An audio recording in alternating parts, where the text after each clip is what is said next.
जमशेदपुर जिले के पोटका में रसूल चौपा से पालडी तक NH 220 की सड़क 3 साल से लापता थी। अब आदिवासी ग्रामीणों ने लंबा आंदोलन किया तो सड़क निर्माण शुरू हुई, लेकिन वही सड़क निर्माण अब उन्हीं लोगों के लिए परेशानी का सबब बन चुका है। पहले सड़क निर्माण को लेकर संघर्ष और अब जब निर्माण शुरू हुई तो वो भी सरदर्द बन चुका है। दरअसल बिना प्लानिंग के सड़क का निर्माण हो रहा है और नाली के बिना सड़क निर्माण से लोगों को परेशानी हो रही है। सड़क की ऊंचाई लोगों के घरों की चौखट से काफी ऊंची है, जिससे पानी का निकासी नहीं होगा और पहले ही जो है बारिश में लोगों का घर तालाब बन जाएगा। जमशेदपुर जिले के पोटका प्रखंड में रसूल चौपा से पालीडीह तक NH 220 की हालत बीते 3 सालों से बेहद जर्जर थी। लगभग 4 किलोमीटर तक नेशनल हाईवे लापता था, जिसे लेकर लोगों ने लंबा आंदोलन किया। अरसे बाद सरकार जागी तो सड़क निर्माण शुरू हुआ। सड़क निर्माण से पहले सड़क लापता थी और जब सड़क निर्माण शुरू हुआ तो सिस्टम की प्लानिंग ही लापता है। बिना नाली निर्माण के ही मोटी सड़क बनाई जा रही है। सड़क की ऊंचाई इतनी ज्यादा है कि पहली बारिश में ही लोगों के घर तालाब बन जाएंगे। लिहाजा सड़क निर्माण के बीच लोगों का विरोध भी शुरू हो गया है। दिक्कत नहीं, मतलब रोड बन रहा है, नाला वाला का कुछ प्रोग्राम नहीं है। बोलने से बोलता है एप्लीकेशन दो, तो हम लोग किसको दे एप्लीकेशन? रोड बन रहा मतलब नाला तो देना चाहिए। गांव का पानी किधर जाएगा? हम लोग को दिक्कत होगा। ऐसे ही तो पानी जाने में दिक्कत होता है।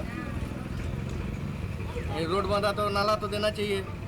बोल रहे फिर ठोकर नहीं देंगे गांव में, इतना शॉर्ट जगह है, घर सब अभी ऐसा रोड बन जा रहा है, घर के सामने से गाड़ी गुजर जा रहा है। रात को कौन देखेगा? किसका घर उड़ा के ले जाएगा? वही सब दिक्कत है। नहीं तो रोड बनने में हम लोग को ऐसा कुछ प्रॉब्लम नहीं। साइड में पानी अगर अभी बारिश हो जाएगा ना, उधर का आदमी पूरा डूब जाएगा, पानी नहीं पारा होगा। इसीलिए मिट्टी को भी हटा देना चाहिए। हम लोग का सुविधा होना चाहिए। हम लोग यही रोड बनाने में कोई हम लोग आपत्ति नहीं। रसूल चौपा से पालीडीह तक तकरीबन 4 किलोमीटर तक सड़क के दोनों छोर पर आदिवासी बस्तियां हैं। ग्रामीणों का कहना है कि उनके आंदोलन पर सड़क बनी है, लेकिन उसका खामियाजा भी अब उन्हें ही भुगतना पड़ रहा है। ना सरकार ना ही एजेंसी उनकी कोई सुनवाई कर रही है। सिस्टम में प्लानिंग की कमी है और इसकी भरपाई आदिवासी परिवारों को परेशानी में डालकर किया जा रहा है। यानी कल जो आदिवासी सड़क के लिए आंदोलन कर रहे थे, आज वही सड़क के कारण अपना घर बचाने की गुहार लगा रहे हैं। टीवी 45 के लिए जितेंद्र ज्योतिष की रिपोर्ट। इस पर ज्यादा जानकारी साझा करने के लिए हमारे साथ फोन लाइन पर शंकर गुप्ता जुड़ गए हैं। शंकर, ये कैसे सड़क का निर्माण हो रहा है जिसका कोई प्लान ही नहीं है? सड़क तो बन रहा है लेकिन नाली नहीं, क्या कुछ जानकारी है? जी मैं बता दूं कि लंबी लड़ाई के बाद NH 220 साढ़े 4 किलोमीटर पूरी तरह से बदहाल था। 3 साल की लंबी लड़ाई के बाद ग्रामीणों को सड़क निर्माण को लेकर के कार्य शुरू हो गया है, मगर अब लोगों को ये चिंता सता रही है कि सड़क काफी ऊंचाई पे बन रहा है और घर उनका काफी नीचे अब चला जा रहा है। अब इनको ग्रामीणों को ये सता रहा है कि घर का पानी बारिश का पानी कैसे बाहर आएगा। और वहीं दूसरी ओर जब ठेकेदार से वो लोग बात किया तो कहा कि नाली का कोई प्रस्ताव नहीं है, आप लोग लिखित आवेदन दीजिए तब जाके नाली पर कुछ हो सकता है विचार।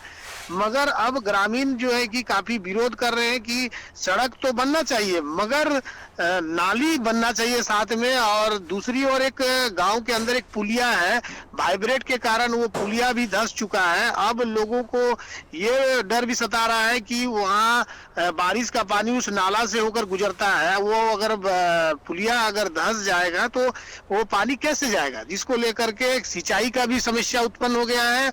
और ग्रामीणों को अब ये डर सताने लगा है कि बारिश में उन्हें अब बाल्टी से पानी फेंकना पड़ेगा। जी शंकर, देखिए अगर सड़क की मांग होती है तो कहीं ना कहीं उसकी एक वजह बारिश भी होती है, क्योंकि बारिश के दिनों में ये कच्चे सड़क ज्यादा खराब हो जाते हैं और लोगों को परेशानी होती है। लेकिन बारिश के बाद अगर ऐसी सड़क बनती है तो बारिश में और भी ज्यादा परेशानी हो जाएगी। जो इसका निर्माण करा रहे हैं वो लोग क्या कह रहे हैं? जो लोग निर्माण करा रहे हैं उनका साफ कहना है कि यहाँ गांव के अंदर नाली बनाने का टेंडर में कोई ये नहीं है, जिसके कारण हम लोग यहाँ नाली नहीं बना पाएंगे। अब इसके लिए आप लोग लिखित आवेदन दीजिए, जिसके बाद जो है कि यदि उस पर विचार होता है और कोई उसके लिए अनुमति दी जाती है तो हम लोग उस पर पुलिया नाली बनाएंगे।